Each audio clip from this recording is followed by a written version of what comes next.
2009년 1월에 만들어졌습니다. 저 단체는 저 같은 전문가들도 포함되어 있고, 그다음에 일반 의사들 중에 일부 포함되어 있어서 한 100명 정도 의사들이 지난해 후쿠시마 원전 사고 이후로 우리나라의 이제 핵 문제, 특히 핵발전소 문제가 지금 아주 큰 이슈인데, 그런 문제를 포함해서 과연 인류가 그리고 의학적으로 이런 게 우리가 관리가 가능한 문제인지에 대해서 심각하게 고민을 하고, 이런 문제가 아닌 조금 더 안전하고 더 미래적인 그런 방향으로 뭔가 에너지 정책이나 기타 그런 정책들이 좀 바뀌어야 되는 거 아니냐, 이런 고민들을 갖고 저희가 핵 없는 세상을 위한 의사회라는 단체를 만들었고요.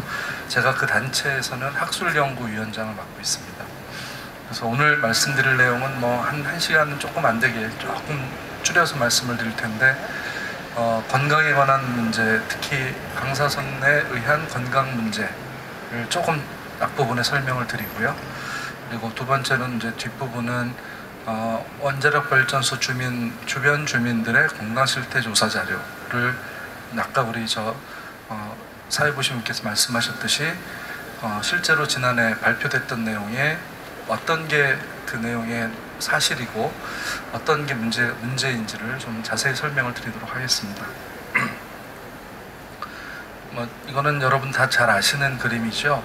일본의 지난해 3월 11일이죠. 그때 지진이 일어나고, 그 다음에 후쿠시마라고 하는 여기 외곽에 도쿄로부터는 한 240km 정도 떨어져 있는 외곽인데요. 거기에 핵발전소가 4기가 있는데 4기가 모두 폭발을 했죠. 그래서 3월 15일 날 오전이 아마 그 가장 문제가 컸던 시점인데, 그런 원자력 발전소가 핵발전소라고 하는 게 정확한 표현입니다. 핵발전소 4기가 폭발된 그런 큰 사고가 있었습니다.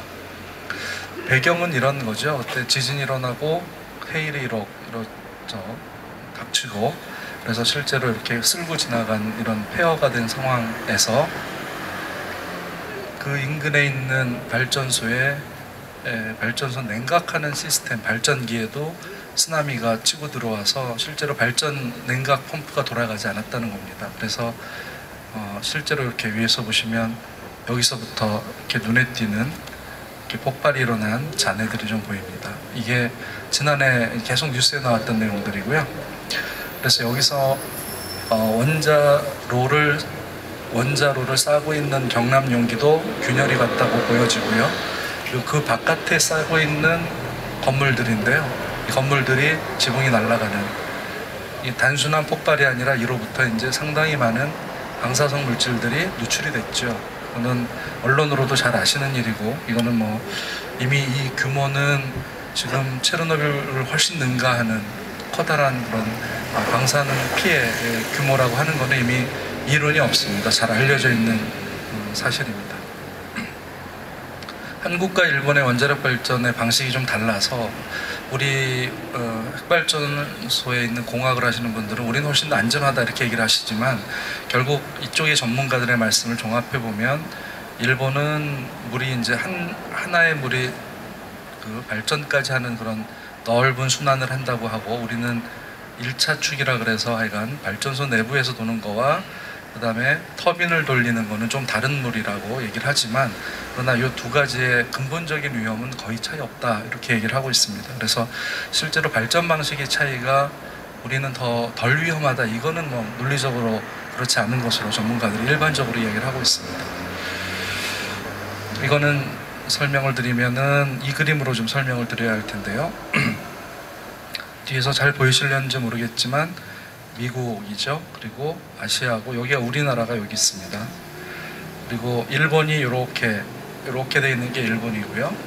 그래서 이거는 이제 우리 지구를 구성하는 판이라고 하는 건데요. 그 가장 큰 판이 태평양판이라는 게 있습니다. 이게 태평양 바다를 아래를 깔고 있는 판이죠. 그리고 요 위에 있는 요 판이 북아메리카판이라고 그러는 건데요. 지난해 지진은 요 태평양판하고 북아메리카판의 요 부분이 이렇게 말하자면 부딪혀서 한쪽이 들어가는 그런 과정에서 지진이 일어나고, 그 과정에서 해일이 일어나고 했던 그런 문제가 있었던 게 여기입니다. 그 위치가. 그리고 발전소는 여기에 있었고요, 후쿠시마는. 그래서 요 정도의 지진이 일어나는 거리에서 영향을 해일로부터 직접 받았고요. 우리나라한테는 문제가 안 됐던 게 일본이 이렇게 일본 열도가 방파제 역할을 해줘서 우리는 직접적인 피해를 보진 않았습니다만, 지난해는 우리한테는 불행 중 다행이게도 이 일본의 바깥쪽에서 지진이 일어났기 때문에 우리의 영향이 없었지만, 예전의 역사의 기록들을 보면 이쪽 편에서도 판이 있는데 이쪽 편에서도 지진이 일어나는 사례들이 있습니다. 그럴 경우는 우리도 영향을 받았습니다. 그런 기록들이 있습니다.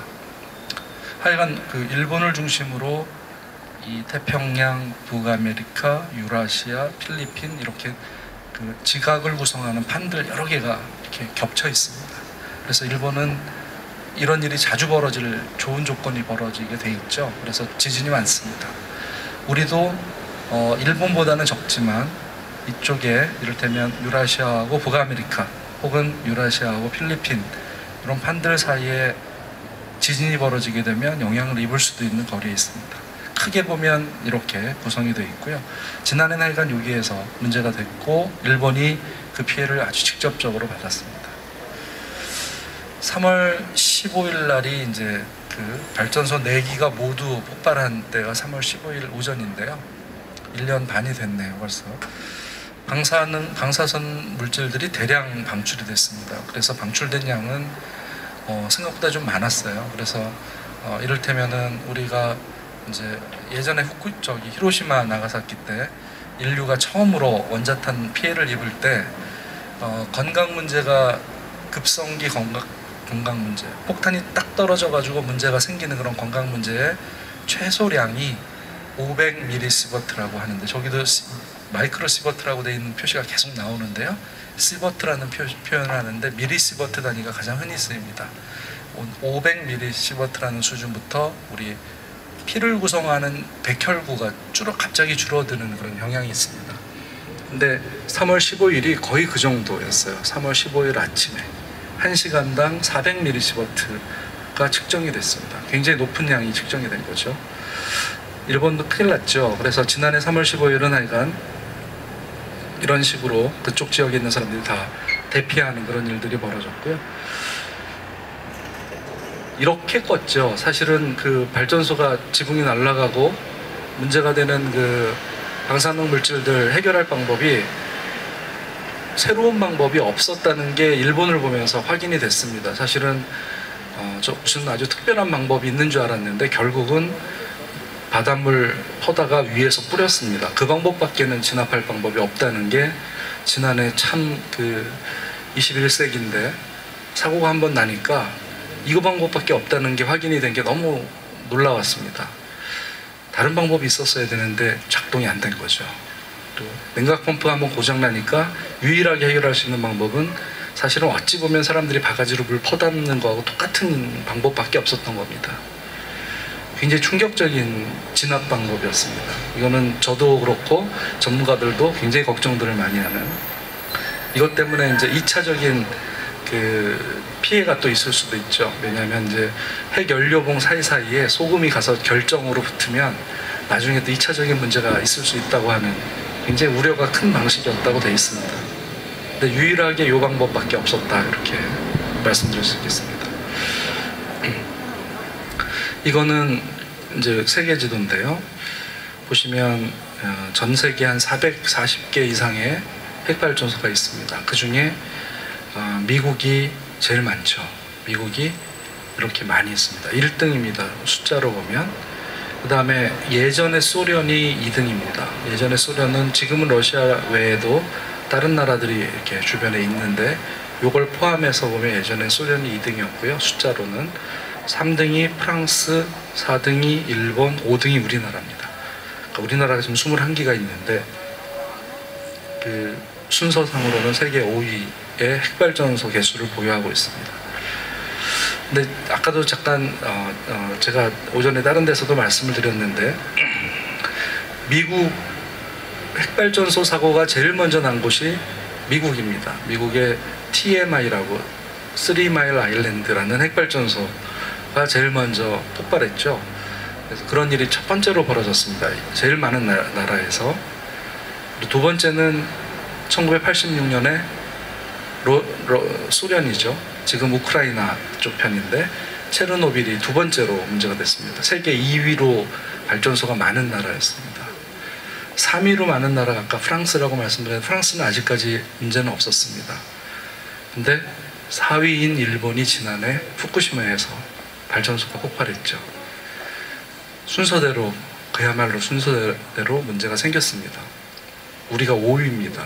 그래서 실제로 핵발전소 사고는 뭐 100만 분의 1 뭐 이렇게 얘기를 하시는 원자력 공학 하시는 선생님들 얘기들이 있지만 실제로 사고가 벌어진 거로는 그렇게 계산할 수가 없이 순서대로 많은 데부터 확률적으로 계속 역사적으로 문제가 되어 왔습니다.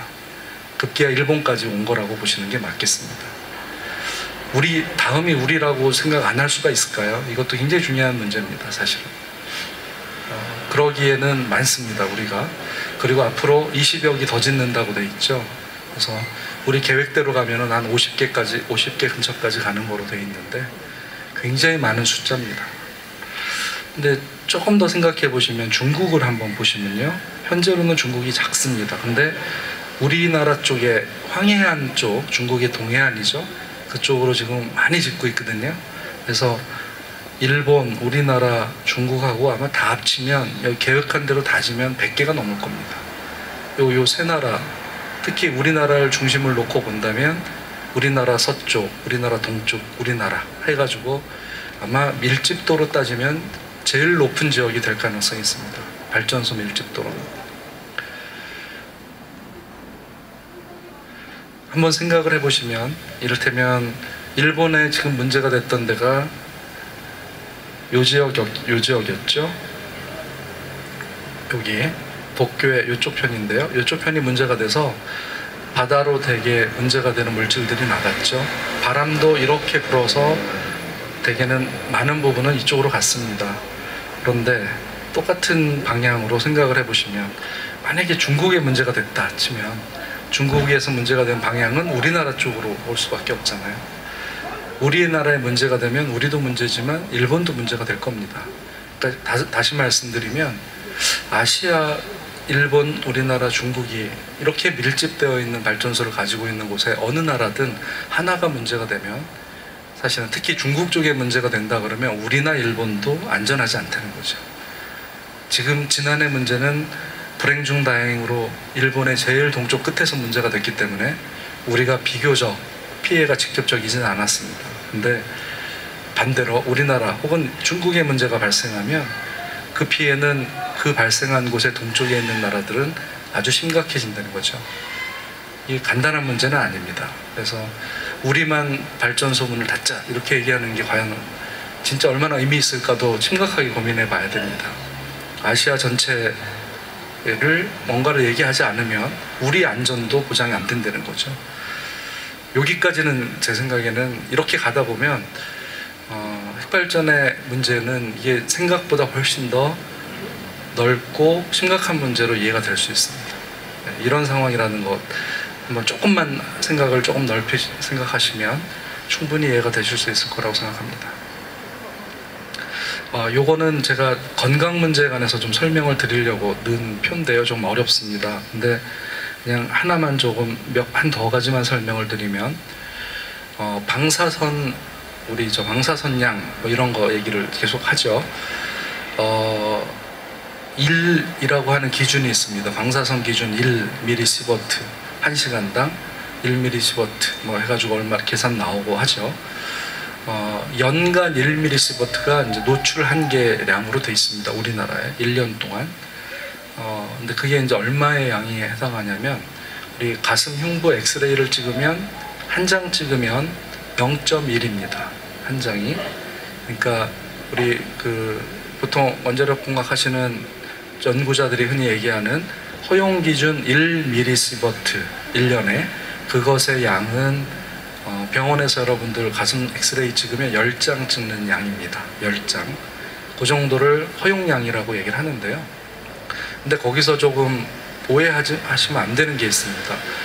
허용량이면 그 정도까지만 노출되면 안전하다라는 얘기로 허용량을 활용을 하고 있는데 이를테면 공학하시는 전문가들이 근데 그게 아니라는 거죠. 허용은 그게 괜찮은 양이 아니라는 거를 아셔야 됩니다. 방사선에 노출이 되면 노출 안 되는 거야, 제로여야, 0이어야 문제가 없지, 노출이 되면 무조건 문제는 있습니다. 그거는 이미 과학적으로 알려져 있는 정설이고요. 그러니까 예를 들어서 엑스레이 한 장 찍는 것보다 10장을 찍으면 10배 위험하고요. 100장을 찍으면 100배 위험합니다. 하나도 안 찍어야 위험하지 않습니다. 그런데 그 1이라고 하는 허용 기준은 어찌 보면 우리가 기술적으로 관리할 수 있는 수준, 그러니까 그거보다 더 낮게 관리하기는 좀 어려운 그런 의미의 허용량입니다. 괜찮은, 건강에 문제가 없다, 이런 의미의 허용량이 아니라는 거죠. 그러니까 그런 건 좀 아셔야 됩니다. 그래서 조금 다시 환산을 해보면 1년에 가슴 엑스레이를 10장 찍는 정도, 그게 이제 우리나라 기준으로 허용량이라고 되어 있는데, 그거는 불가피하게 어쩔 수 없이 노출된다 그러면 그 정도까지를 더 노출 안 되게 해보자, 이런 의미의 양이고, 바람직하게는 0이 되도록 하는 게 가장 좋은 안입니다. 우리는 근데 이미 지금 이제 이런 다른 엑스레이나 방사선 이런 거하고 노출이 안 된다 하더라도 이미 우리나라는 모든 평균이 한 3 정도를 1년 동안 노출받습니다. 평균적으로 누구나 다. 왜냐하면 땅에서 나오는 것도 있거든요. 우주에서 나오는 것도 있고, 그래서 평균 3 정도의 평균량을 누구든 받고 있어요. 그래서 문제 없다? 아니죠. 아까 똑같은 논리입니다. 문제 있습니다. 낮을수록 더 좋습니다. 후쿠시마 사건 이전에 일본은요 1.5였습니다. 일본 평균이. 그러니까 우리 반 정도였어요. 우리가 좀 높은 편이에요. 지역에 따라 더 높은 데도 있습니다. 예를 들어서 라돈이라는 게 많이 있는 지역들이 있거든요, 땅에. 그러면 거긴 좀 높습니다. 낮은 데는 그런 게 좀 적은 곳은 평균보다 낮기도 합니다. 그래서 실제로 자연에 이미 있는 양으로 우리가 3만큼 노출이 되는데, 역사적으로 보면 이렇게 3까지 된 게 오래되지 않았습니다. 인류가 핵 실험을 하면서 높아졌습니다. 더 전체적으로, 평균적으로 인류 전체가. 전 세계 평균은 2.4인데요 2.4까지 된 이유 중에 중요한 게 핵무기 실험으로 인한 방사능 노출으로 알려져 있습니다. 꽤 높아졌죠. 예전에 그보다 훨씬 낮았다고 되어 있는데요. 이렇게 주변에 계속 그런 사건이 벌어지면서 우리 기본적인 노출량이 지금 여러분도 평균적으로 3만큼을 매년 노출을 받고 있습니다. 저도 마찬가지고. 1 허용이라는 거는 이제 그 평균 3 되고 있는 건 무시하고 추가로 1 정도 넘지 않도록 해보자. 이게 이제 우리가 목적을 갖고 의도적으로 관리할 수 있는 양이라고 보통 본 거고, 그걸 기준으로 삼은 겁니다. 지금 여러분 중에 매년 엑스레이 10장 찍으시면 평균으로 따지면 여러분들은 1년에 4mSv씩 노출되고 계신 겁니다. 그러면 하나도 노출 안 되는 사람, 제로인 사람에 비해서는 굉장히 위험을 많이 갖고 사시는 거예요. 그러니까 이미 그런 겁니다. 그래서 제가 이 말씀드리는 이유는 방사선에 노출돼서 안전한 역치, 안전한 기준이란 없다. 이미 우리는 본인이 원치 않아도 3만큼 노출받고 있고, 거기에 추가로 얼마씩 더 노출받고 있는 거다, 이렇게 보시면 됩니다. 줄여야죠. 하나도 없게 줄일수록 좋습니다. 근데 현실적으로 불가능하니까 최대한 줄여보자 해서 하는 게 1 정도를 국가가 목표로 삼아서 3 더하기 1 범위 내에서 줄여보자, 이렇게 생각하고 있는 겁니다.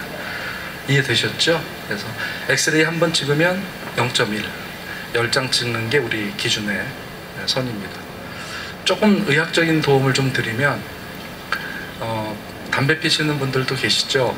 병원에 가시면 제일 걱정인 게, 이제 흡연자들은 담배를 못 끊고 폐암에 걸릴까봐 걱정 많이 하잖아요. 40, 50대 성인 남성들 특히.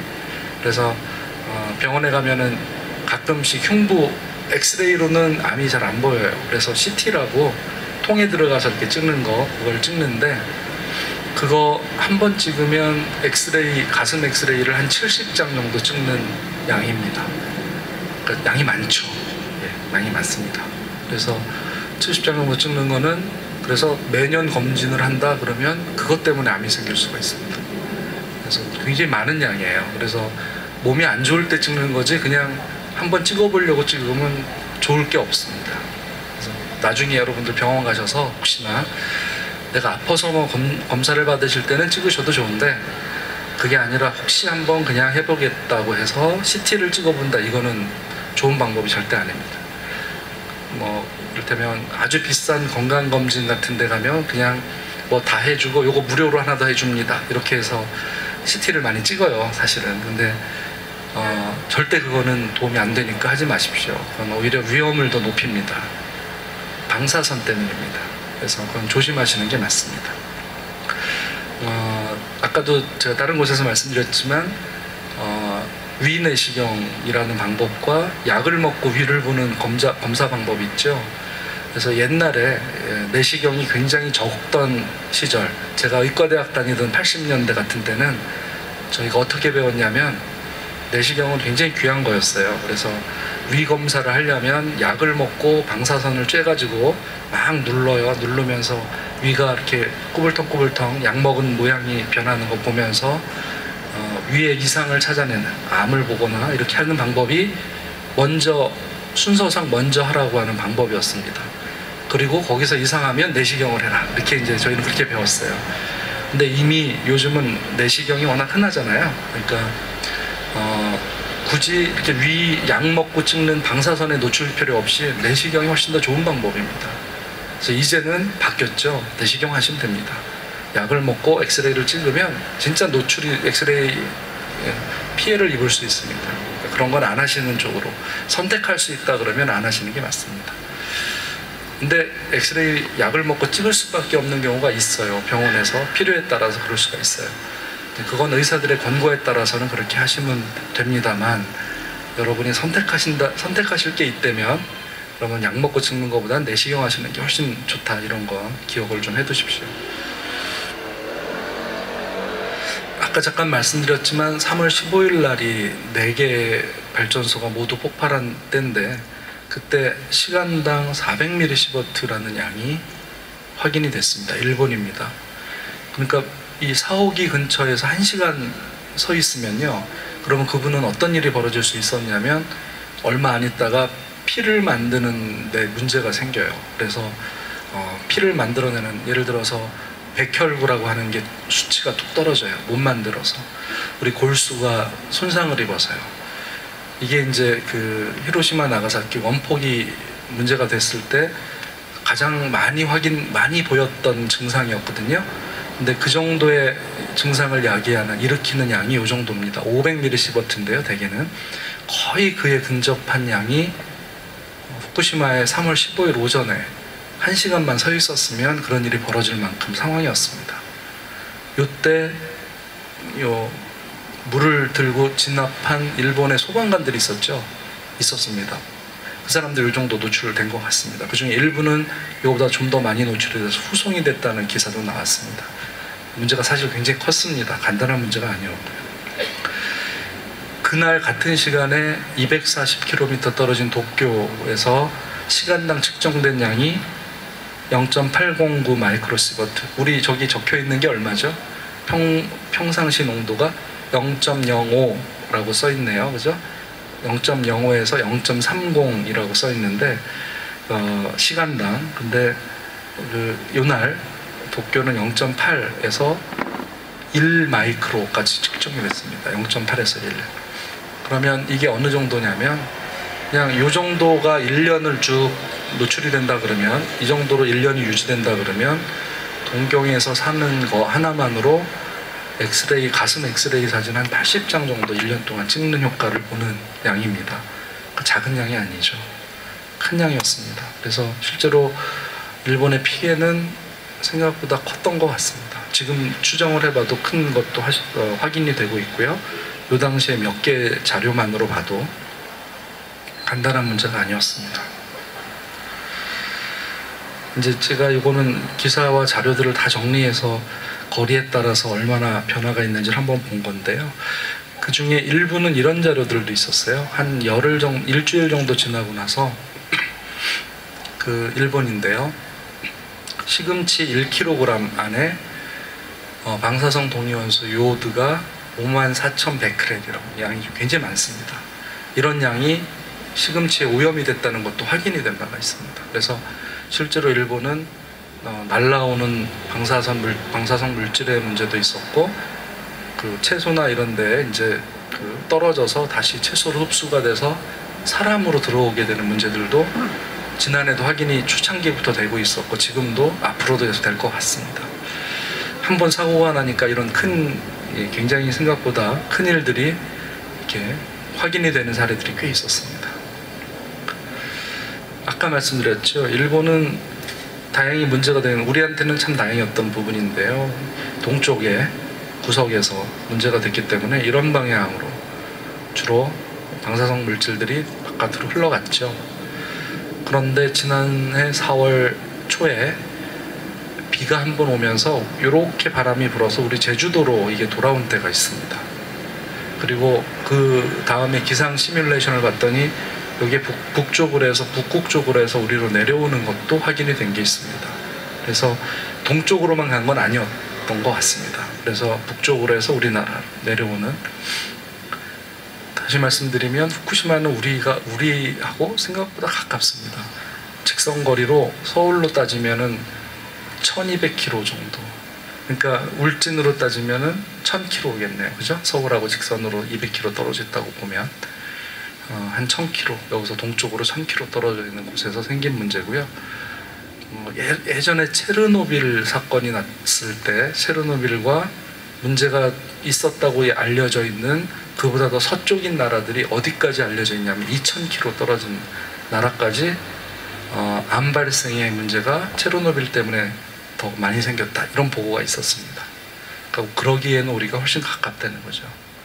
이게 이렇게 가서 아무 문제 없다가 아니라 이렇게 돌아올 수 있다는 거죠. 아래로나 위로. 그리고 4월 초에 아래로 돌아왔던 사례가 확인이 됐습니다. 제주도에서 내린 빗물에서 세슘 137을 측정을 했고요. 그때 몇 가지 물질이 측정이 됐는데 그 양은 음용수 기준으로, 미국의 음용수 기준보다는 높았어요. 그러니까 미국 사람들은 그 정도면 못 먹게 하는 양의 농도가 빗물에서 확인이 됐습니다. 물론 이제 세계보건기구에서 권고하는 양보다는 조금 적었습니다. 그 사이에 있었습니다. 그러니까 미국 같으면은 빗물은 문제가 있다, 이런 판단이 내릴 수 있는 상황이었는데, 우리는 당시 아무 문제 없다, 비 맞아도 된다, 이런 걸 정부가 얘기를 했던 그런 일이 있었죠. 그렇지 않았다는 말씀을 드리는 겁니다. 피할 수 있으면 무조건 피하는 게 좋았던 시기였다는 거죠. 그 정도로 아래로 내려오고 위로 올라오고 하는 문제들, 우리 영향을 직접 받았었고 충분히 받을 수 있다고 생각을 하셔야 합니다. 그래서 일본 문제는 일본만의 문제가 아니라는 걸 말씀을 드립니다. 우리한테 중요한 문제일 수 있고요. 일본 자체는 오염 지도를 보면은 일본 열도의 한 3분의 1 정도가 생각보다 높은 농도의 오염 지도가 그려집니다. 제가 그 자료는 좀 못 보여드렸는데, 일본의 후쿠시마를 주변으로 넓은 범위를 따지면 일본 본토의 한 3분의 1 정도는 오염이 생각보다 높은 것 같습니다. 많이 된 것 같습니다. 그 문제는 사람에게 영향을 준다는, 많은 사람에게 영향을 준다는 거고, 특히 아이들한테는 훨씬 문제가 클 수 있다는 걸 충분히 추정해 볼 수 있습니다. 그렇다면 백혈병 문제 아이들한테 많이 생길 수 있습니다. 알려져 있기로는 백혈병은 어떤 발암물질, 특히 이런 방사선이나 이런 거에 노출이 되면 최근에 제가 조사한 논문, 이제 과학 잡지를 보면 중위수, 평균에 해당하는 값인데 한 11년 정도 되면 가장 높아집니다. 노출된 후. 그러니까 지금 2011년에 문제가 됐으니까 11년 후 정도에 아마 일본의 어린아이들의 백혈병 발생은 굉장히 높아질 가능성이 있습니다. 그건 뭐 예상 거의 확실하게 높아질 거라고 예상하고 있습니다. 문제가 되겠죠. 그리고 아까 제가 말씀드렸지만 일본이 여기하고 따지면 1000km 떨어져 있습니다. 근데 체르노빌 사건 때 2000km 떨어진 곳에서도 문제가 됐거든요. 그래서 다시 말씀드리면 11년 후쯤에 우리나라도 문제가 충분히 더 커질 수 있습니다. 지금 평상시보다 높아질 가능성이 있습니다. 저는 이 부분에 관해서도 정부가 더 잘 관찰하고 그와 관련된 여러 가지 연구도 연구고 국민들에게 뭔가 더 많은 정보를 주고 그래야 된다고 생각합니다. 그런 부분이 아직 없죠. 굉장히 안타까운 부분입니다.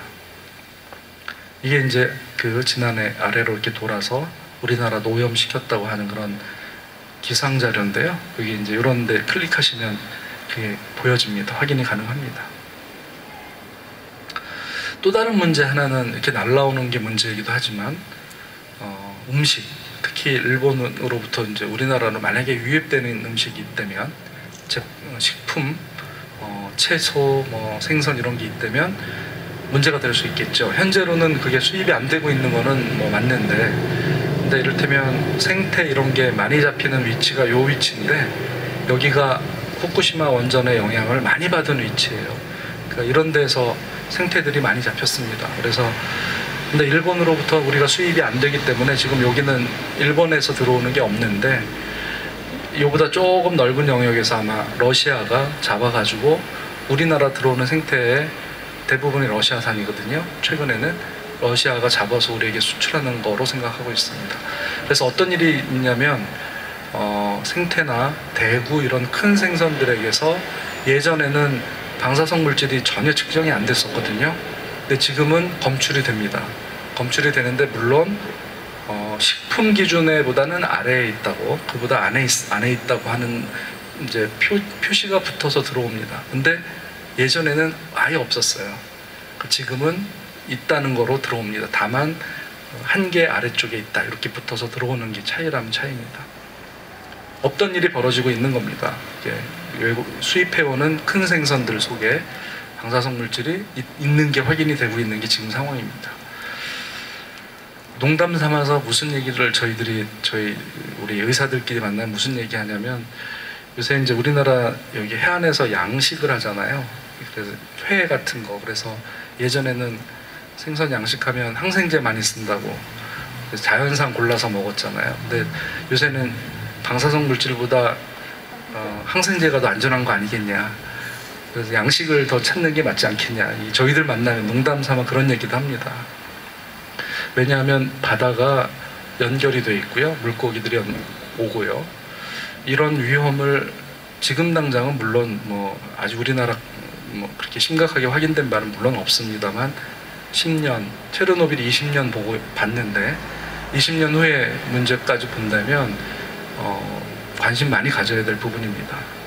지금 당장은 저희가 좀 우스갯소리를 하지만 어느 정도 시간이 지나면 진짜 그럴 가능성에 대해서 충분히 고민해야 되는 거 아니냐, 이런 고민들도 갖고 있습니다. 그래서 저희들 중에 저희 아까 핵 없는 세상을 위한 의사회 일부 팀은 식품 조사하자, 그래서 저희 팀 연구팀이 따로 있습니다. 그러니까 식품에 관해서 국민들에게 정보를 줘야 된다. 너무도 우리 정보가 없다, 이런 생각을 사실 하고 있습니다. 다 알고 계시죠? 이게 우리나라는 동쪽에 다 있잖아요. 제일 위에 울진이 있고 월성, 고리가 있고요. 영광이 있습니다. 그래서 우리나라 21개 지금 있다고 돼 있죠. 여러분 잘 아시는 거고요.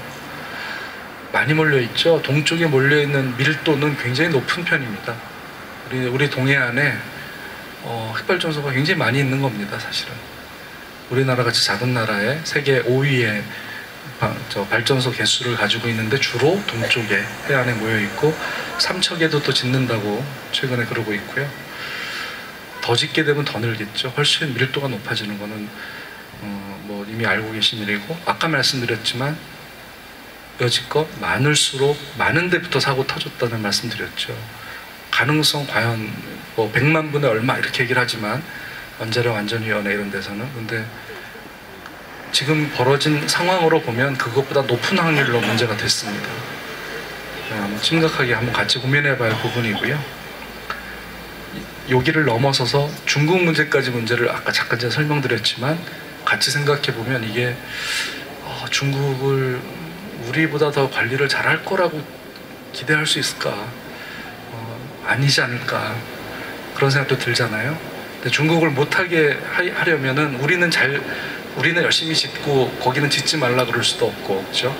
그러니까 결국은 이 핵발전소 문제는 어느 한 나라의 결정으로 더 짓고 이렇게 말고 할 문제가 아니라 그 영향을 받을 만한 나라들이 모두 같이 뭔가 공동적인 방식으로 문제를 없애는 쪽으로 가져야 되는 거가 맞는 것 같습니다. 중국한테 문제를 관리하라고 하려면 우리부터 뭔가 다시 해야죠. 우리부터 조심해야 되고, 증설 안 하고, 이를테면 수명을 다하면 문을 닫고, 나온 폐기물 굉장히 안전하게 처리하고, 이런 방식으로 가주지 않으면 우리도 중국에게 얘기할 수가 없을 겁니다. 이를테면 그러니까 그런 식의 어떤 공통된 대응이어야 사실은 진짜 우리가 걱정하는 위험을 줄일 수 있지 않을까, 그런 생각을 하고 있습니다. 이 자료는 아까 제가 말씀드렸던 자료인데요. 많은 사람들이 방사선에 노출이 되면 1까지는 괜찮다라고 하는 얘기를 전문가, 특히 그 의사들은 아니지만 원자력 공학을 하시는 전문가들이 얘기를 TV에 나가면 그런 얘기 많이 하세요. 근데 이 보고서는 뭐냐면 베어 7 리포트라고 하는 건데요. 이게 우리말로 하면은 전리 방사선의 생물학적 효과라는 이름의 방사선 보고서입니다. 그거의 7판인데요.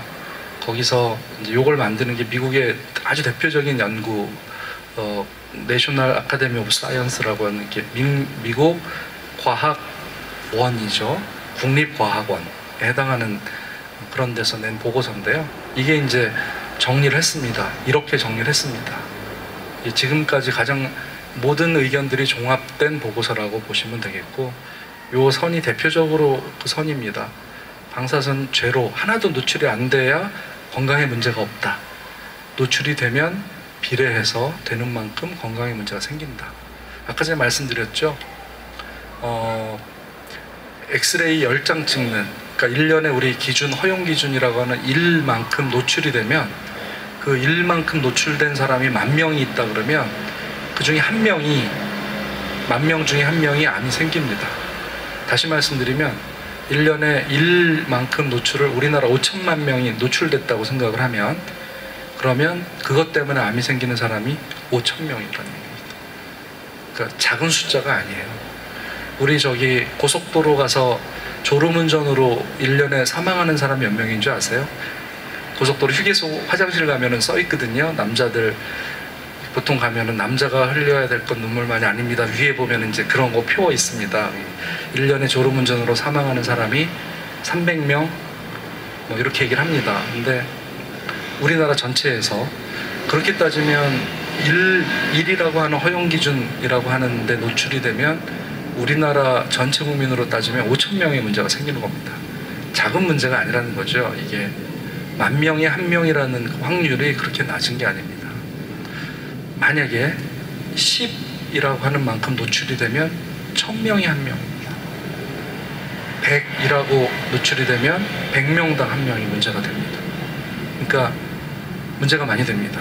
흉부CT가 한 70이거든요. 70. 흉부CT 한번 찍으면 거의 100에 근접하죠. 그러니까 흉부CT를 찍은 사람 100명 중에 한 사람은 거의 150명 중에 한 사람은 그것 때문에 암이 생길 수 있습니다. 이를테면. 그러니까 이런 양이 제가 말씀드린 확률이 계산이 가능하고 그렇게 낮은 수치가 아니라는 거 기억을 좀 해두실 필요가 있고요. 절대 안전한 수준은 없다. 안전한 건 없다. 없을수록 건강에는 없을수록 중요한 거다. 이렇게 이해하시면 좋겠습니다. 이렇게 가는 선이 대표적으로 알려져 있는, 이거는 이미 과학적으로 이론이 없습니다. 그 원자력 공학 하시는 분들이 TV에서 가끔 나올 때 요걸 쓰거든요. 요 그래프를 쓰는데요.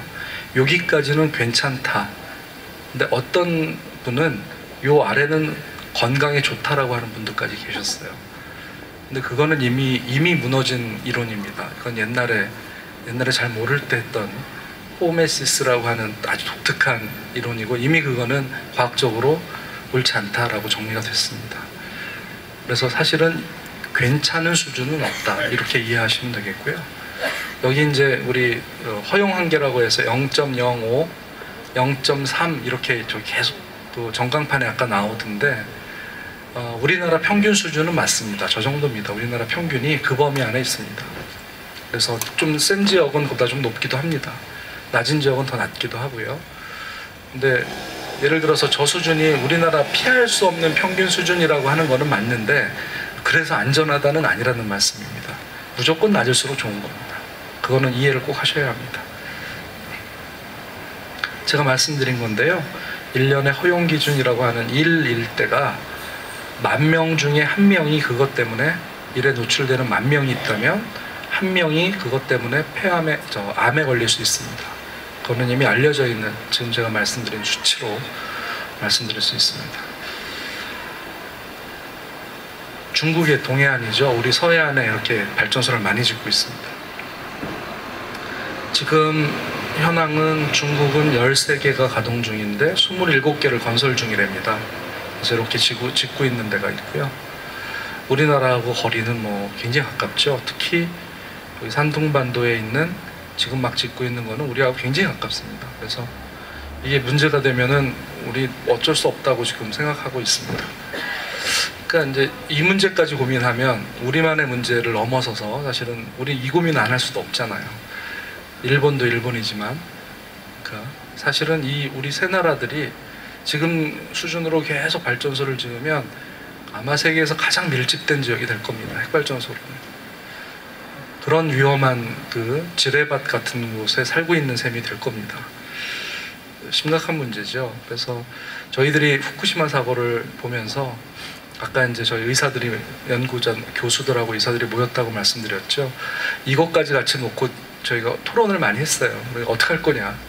동아시아 전체에 핵발전소를 없애는 무슨 그런 식의 정부의 건의를 하고 그렇게 해야 되는 거 아니냐. 과학자들 입장에서 우리 입장에서 그건 좌시할 수 없는 거 아니냐. 이런 이야기들도 많이 했습니다. 또 하나는 지금 우리 발전소에 그 일본처럼 그 냉각하는 발전기 펌프가 문제가 돼서 일본은 이제 폭발했다 그래가지고 우리 발전소 쪽에서는 주로 우리는 그 전기 모터 이런 거 문제 없다 이렇게 얘기를 하셨잖아요. 근데 지난해 이 일본 사고가 나서 서울의 과학기술자 회관이라는 곳에서 여러 분야의 전문가들이 대학 교수들이 모여서 회의를 했습니다. 저도 거기에 참여를 해서 저는 이제 뭐 발표하거나 이러지는 않고 참관을 했는데 그때 바다 해양학을 하시는 교수님 중에 어떤 분이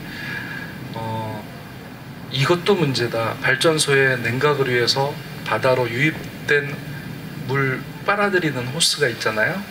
그게 쓰레기로 막히면 그 또한 심각한 문제가 있다. 냉각할 물이 못 들어온다. 이런 얘기를 하시더라고요. 지진이 일어나고 쓰나미가 생기면 주변이 초토화되면서 바다에 수없는 부유물들이 뜨죠. 이렇게. 이런 것들이 그 해안가에 있는 취수구를 막으면 그러면 실제로 물이 필요한 냉각수가 필요한 곳은 냉각수 공급 못할 수 있다. 이런 문제 제기도 하셨습니다. 다시 말씀드리면 생각한 것보다 굉장히 다른 여러 군데의 문제들이 다 있을 수 있다는 거예요. 우리가 다 완벽하게 관리한다라고 얘기하기엔 여러 가지 그것보다 생각하기 어려운 또 다른 변수들이 확인이 되고 이게 가능합니다. 그러니까 안전하다 과연 이게 얼마나 그걸 얼마나 자신할 수 있는지 참 의문입니다. 그럴 수 없다는 거죠. 충분히 그런 문제들이 있을 수 있습니다.